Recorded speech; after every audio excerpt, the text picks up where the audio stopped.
welcome to Practical Diplomacy. Well, I must say, diplomacy will never be the same again, and it's a good thing. Why am I saying this? Because the communication revolution, digitalization, Web 2, or call it what you will, has changed diplomacy quite deeply. Here's my personal example. When in 2012, during my second diplomatic posting, I approached my ambassador with the idea of creating an embassy Facebook page, he objected very strongly, saying that it's a serious institution and that childish social networks have no place at embassies. Okay.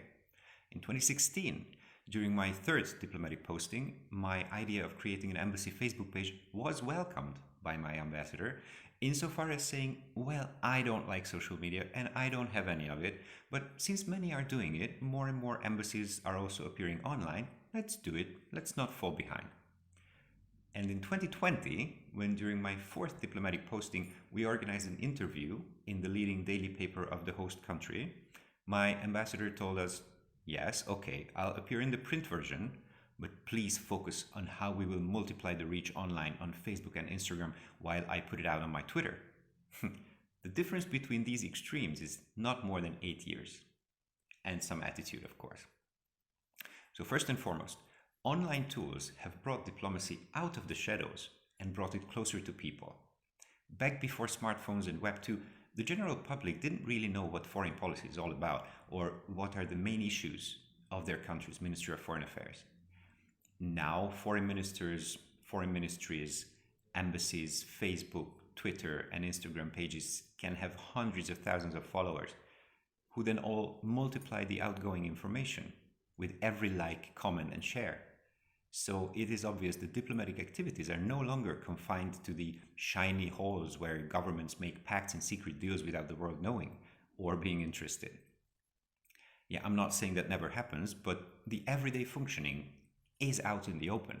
Anyone, literally anyone, the factory worker in their cigarette break or the field worker at the end of the day, the stay-at-home parent when the baby falls asleep can just scroll to see what their Minister of Foreign Affairs did or said that day. This, of course, brings more transparency, which is good, as people should be informed of what their public institutions are doing. And transparency brings more accountability, which is even more important. If a diplomatic leader addresses a particular issue as important, then there has to be a visible follow-up. In previous decades, even centuries, there was no public oversight whatsoever if an important issue went forgotten or mishandled. But now, if you see on your Facebook that your Ministry of Foreign Affairs pledged to stand by climate action and there's no follow-up, you can comment, you can send a message, an email, etc. If they answer you, that is accountability in action. If they don't, you can approach some media outlets. They'll be happy to address the topic, ask for official comments, and that is accountability in action too. One important side note, I'm not saying that diplomatic leaders at the political level have become better people. They can still mismanage things the same way as they did before. My claim that accountability grew means that now you, as a citizen, can easily follow up on their promises and pledges. And if things ain't going well, you have the accessible platforms to make them face the issue.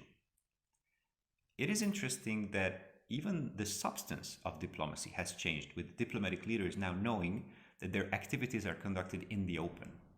Since they feel the everyday transparency in online public opinion, they have started giving priority to issues and goals that truly matter for society. Pursuing a goal that is favored by the people pays well in the digitalized world. Therefore, there is a stronger drive to deliver positive results or just simply go for important social issues and do more charity work than ever before. The online tools of diplomacy are not surprising. It's the same that we all are using. Based on the official homepage, it's Facebook, Twitter, Instagram as the main ones. Some adventure to the more crazy realms like TikTok or whatever the latest hype is. Some developed an online radio, some installed chatbots. The options are really only bound by the creativity and the decision maker's daring spirit. And of course, to emphasize the whole point here, that the only constant in this world is change itself, let me just say, dear friend, if you are watching this in 10 years' time, then you will find the list of these online platforms funny and anachronistic. In your age, you will have the new ones, but one thing I promise, in a while, you will find diplomatic activities there. Thanks for watching, keep promoting peace, and see you in the next chapter.